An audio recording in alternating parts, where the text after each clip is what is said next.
Hello everyone and welcome back to our Moneyball series with Paris FC. So what you'll see me doing here is I'm just putting together the stats for our centre-backs. So what I've done is I've got all these things up as normal. And what I've done here, instead of putting or Paris FC, I put and Paris FC. So it's only showing me my real players at the moment. And the reason for that is so I can easily see my best centre-backs stats right this second and look for somebody that has something similar to this. Because at the moment, I would say that Dybala is by far my best centre-back, most consistent centre-back. So right now, I'm just taking my own players' stats, the best player in my own position stats, and seeing who's available that's close to that at a similar level of football. Then after that, what I'm looking at is, do they compete with FM Stag's baseline stats? That's the two things I'm looking at right now, and that's how I'm doing it. I'm not saying this I'll do it all the time, especially next season, because when we get promoted, we'll want to see how maybe the players in mid-table did, because that's going to be our target, is to finish up mid-table, top half if we can. We could quite easily be in a relegation fight, but that's what we want to, aim for at the very least. So right now, I'm just explaining to you that's what I'm doing here. So you'll come back in a little second, and I would have found some players. But yeah, just explaining to you what the process is right this second. And it's not always going to be like that. It's just for right now. Okay, we have progress. We've got a player called Marvel here. Now, Marvel appeared in my list early on. I messed around with some of the stats to try and get more players to populate. Now, the reason he only has 5 starts is he's actually got a long-term injury. He's been out with a damaged spine, and he's been out for quite a long time. He's back into light training right this second. But I looked at his stats. He looks really good across the board, which is always a good start. Plays Real Madrid B, which is okay in the Spanish lower league. So we've already had a player that looked pretty good from Betis B, so it can't be that bad. He looks pretty good across the board, but the most impressive thing is his valuation's quite low. But Marvel apparently played for the Real Madrid first team last year, so like in real life. So that's impressive. That's 6 appearances. But I mean, he should be pretty good, right? He's got a long-term injury. I don't care about the fees. We've already got that sorted. Like, all the negatives aren't that bad. Strength underlines his ability, doesn't mention pace at all. But I mean, I don't know, he looks pretty good to me. I'm not quite sure what the issue was, but we could get him for 200 grand up front, which is pretty good because that's our budget pretty much gone then on him. And that'd be our signings done for the year. And I just thought maybe we'd do that. And then I can make Daniel here learn to play wing back, and then he can be like a backup striker and a backup wing back. And I think that then gives us enough strength and depth across the board to allow us to then keep going for the rest of the season. We've still got Hadjam for left wing back.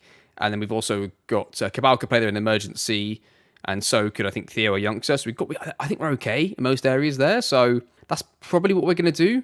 And I felt like that Marvel's a pretty good sign-in. I think he'll be good enough to be a part of our team next year. He's got loads of potential. He's only 20 years old, and all the money's up front, no sell-on fee or kickbacks of any kind. So I just think that's a really good deal. Now, his valuation was like 16 grand. I don't know why. And his wages are also quite low. So for some reason, Real Madrid have got a good player in their B team, and they're not really valuing him very highly, maybe because of the injury, not sure, but we'll try it anyway. I think it's a really good deal for us, so we'll see what happens. But yeah, would be, and the scouts love him. Not that we care about that necessarily, but they do rate him quite highly, and he'd probably go into our first team, I think. So there we are. Okay, devastating information here. Marvel deal is off because the board won't authorise it because of his injury. Basically, it did say that they did warn me that before, so unfortunately we're going to get no centre back in the transfer window. I did see a few others, but nobody's really worth the money. There's no good value for money in the Moneyball style, right? So unfortunately we're not getting any centre backs. We've got the 3 there though that are pretty decent. We then got 1 back now in Dybala. He's going to be back, so we're going to have 4 centre backs really for the 3 slots. And then if we were desperate, we'd have to play a combination of like Julian Lecardin or maybe Kante. I don't really use him at all. And probably more realistically, though, moving Benal back is probably what would happen. So that's what we're going to be doing. We're going to stop those players for the rest of the season. I'll see you in a few days then for the Le Havre game, which is quite an important game. We just lost our last game off camera there. So it's going to be a 3-point gap going into the Le Havre game. Oh dear, it's going to be a close one. See you then. One nice thing going into the game is the supporters couldn't be any happy with the job that we're doing, and the board give us A-, A+ from the fans, A- from the board. So overall, really decent. Here we go then, crucial game against Le Havre. It is going to be Mbassi in goal. By the way, he saved a penalty in the last game. Or was it the game before last? In one of the games off camera, he did actually save a penalty, which was impressive. Lefort and Dye and Sammy across the back with Hadjam, Kofi wing backs with Benal and Theory back at pivots together for the first time in a few games. Then Cabal, Morgan and Ruben Mace up front. Now, Ruben Mace hasn't scored since. I did say I think he's probably the wrong type of striker to be our right striker, but for now, we're going to keep him there. I do think that Gori could end up being our starting right striker and that Mace goes to the bench, but that would be good because Mace would still be an excellent player. And do you know what? I might do that now. Let's use Mace off the bench and see how he gets on off the bench. At least, I mean, he's a really good player to come on if Gori's not playing well off the bench or to start if Gori's out. But I think Gori's a slightly better starting striker for us. He's the better profile of striker, I think. So let's go. Let's get into the game and let's see if we can end the episode top of the league. No, we are. We're going to have 2 tough games this episode. We're going to play Le Havre here. I'm going to miss out the game in the middle. And we're going to play in the second game against Bordeaux away. So we get the 2 away games against 2 of the title rivals and see how we get on against them when we start this one in between. And hopefully we can end the episode top of the league, but we'll see. Pink kit, here it goes. Oh, here we go. It's over.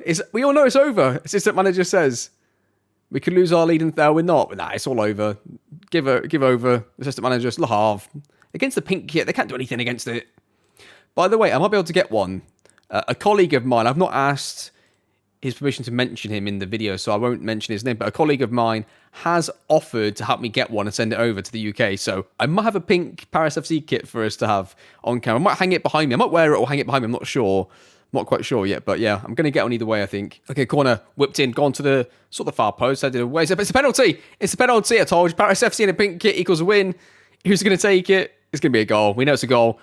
Who is it actually going to be, though? It's going to be Cabal. Cabal's going to take it. Scores 1-0. Here we go. Set piece here. Cabal whips it in into Gory. It's a terrible ball, though. They're going to get this and travel down the line with it. Le Havre. We get it back to Gory. Plays into Hadjam. He's going to have a couple of options here. He's going to play the ball into no man's land. It's going to come straight back here. Morgan. What a touch that was. What a finish. One unbelievable, like Zidane type touch is this from Morgan. Let's watch this again. I cannot believe the touch he just had. Watch this again. He comes into him here. Like, what does he do?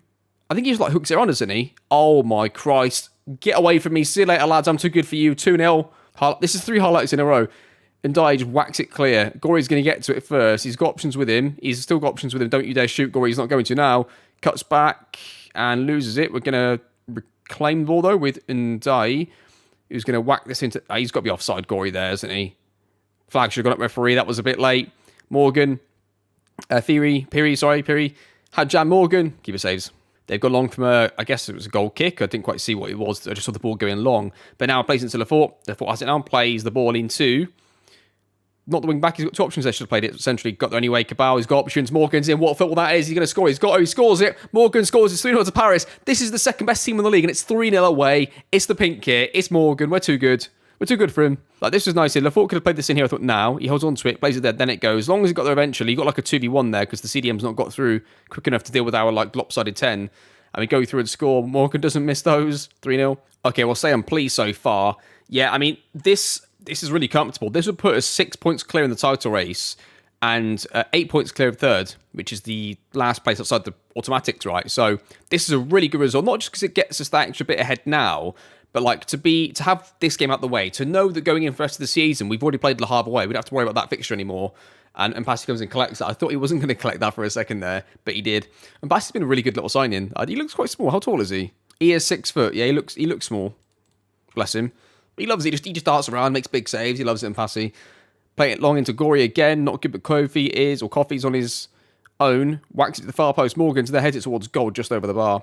Going to take off Piri and throw on Cyril. We're going to take off Gory and put on Mesa. I'm going to take off Cabal and put on Chihiri. Oh, Dijon have scored, so it's only 6 points now. 6 points separates us from second, but also us from third. So it's really, really close in the promotion race. And it stays 3-0 to Paris FC.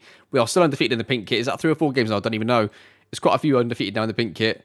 I don't even think off camera we've lost either in it. We don't play in it too often, to be fair. I think it's just we play in it quite often for a third kit, but not often that I remember it thinking it's every other game. Like, I feel like that we go from home to third quite quickly in a lot of games. But yeah, okay, right. I'll see you in a couple of weeks in the game. We play against Bordeaux away from home. If we can win that, and if we get in the episode top and 7 points or more ahead of third, we're in a really good position. I'm getting really excited about this. We could be going up, which is going to be incredible. But I'll see you in a few days anyway for the Bordeaux game. Okay, so Piri is out for this game, which is a disappointment, really. And off of camera, we drew the bloody game against Amiens with a 90th minute free kick from like 100 yards. So it was disappointing. Not happy with the goalkeeper on that one, I've got to be honest. And it leaves us currently 6 points clear of Le Havre, and that then leaves us 6 points clear of Le Havre and 7 points clear of Dijon, with Bordeaux here to play away. Do we play Dijon away still? We do. So that keeps it slightly closer as well.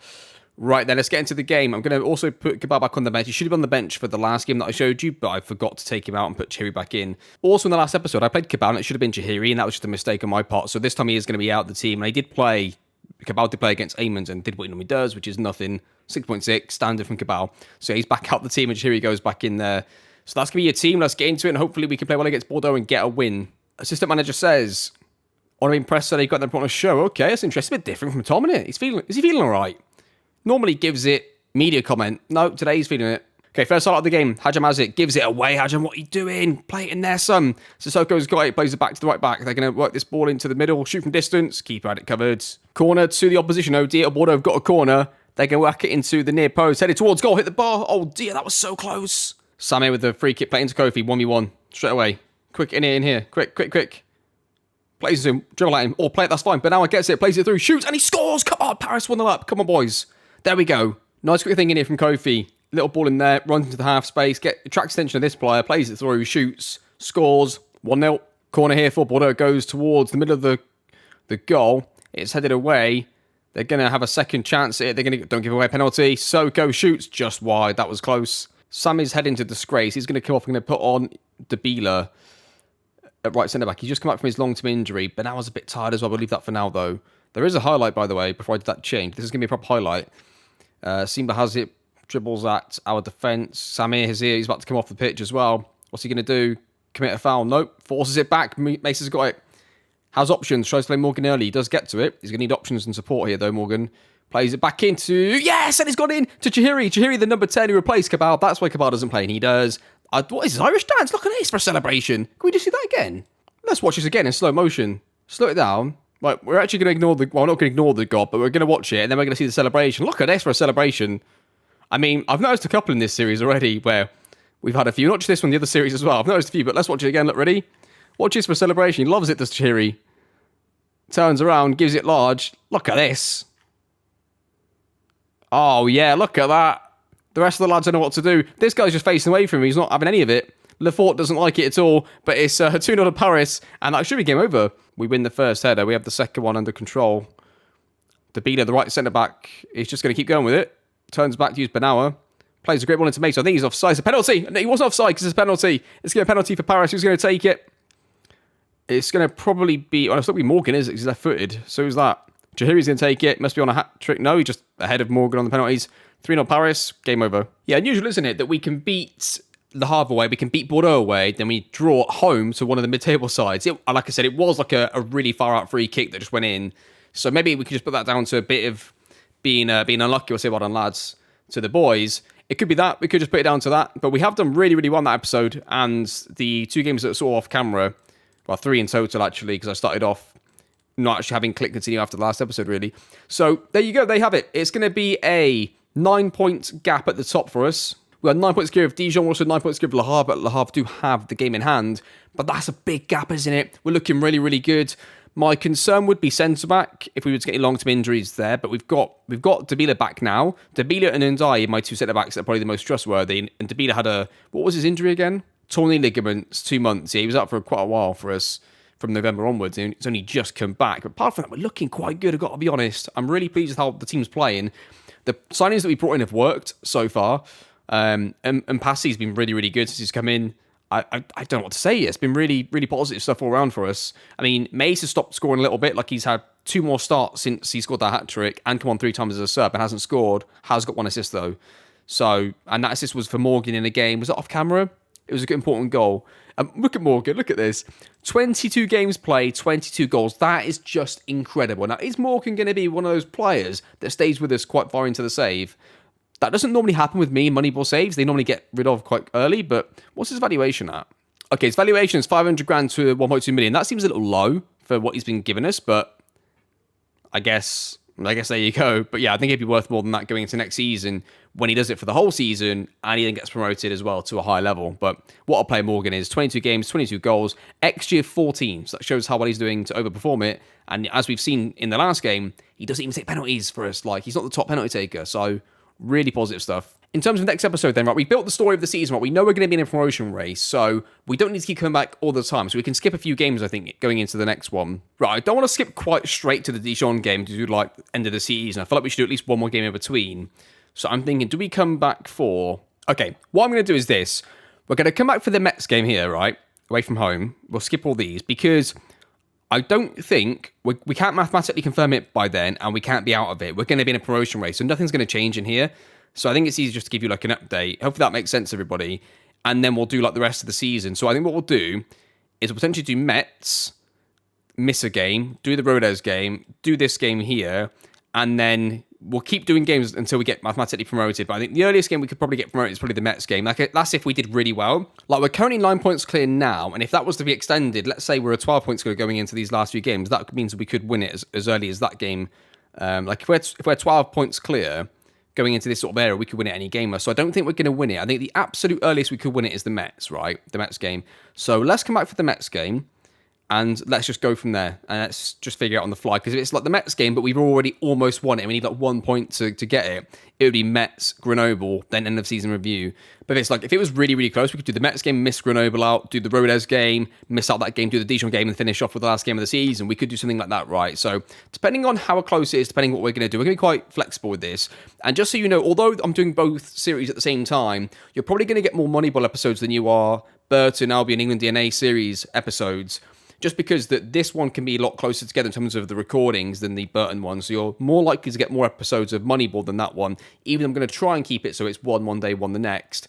And the aim is always to have one every other day. So over a week, ordinarily, hopefully you would get 3 Moneyball episodes, 3 England DNA episodes, then 1 day off. Normally, that'll be a Saturday or a Sunday for me. Sometimes I might have 2 days off during the week if it's like a busy week. But generally, it'll be 5 or 6 episodes a week. But going forwards, there might be weeks where it's like 4 Moneyball and 2 Burton. Yeah, there's a bit of a difference in what I need to play through to get the episodes recorded, etc. So yeah, just so you're aware of that. Right, that's going to do the episode. Thank you so much to all of you for watching. All of your comments have just been incredible to read. I do share your comments as well with people when I see them, and I think sometimes they're just really good for people to know, especially for the team that worked on the stats this year. I just think some of your comments, some people that have said that, they've never really looked at stats or they put FM down, but there's the stats aspect is bringing them back in, the Moneyball aspect. That's absolutely brilliant to read. I really do love that. I think the biggest compliment I think I could have gotten last year was multiple different people had said that they put FM22 down in I don't know what it was, maybe April, maybe even March, April, May. It was in that bracket anyway when we started the Moneyball series. And people had put FM22 down and weren't planning on picking it back up, and they did, and they were so thankful that they'd seen my series because they then enjoyed FM for another 3-4 months, as opposed to putting it down there and then. And the Moneyball series and this drive of this aspect of the game just brought back the spark for them in what they were doing. So if that has happened to you, thank you so much, and thank you for reaching out and letting me know. And all I can say is I appreciate every single one of you for being a part of this and commenting, subscribing, and viewing. So massive thank you from me, and I'll see you all next time.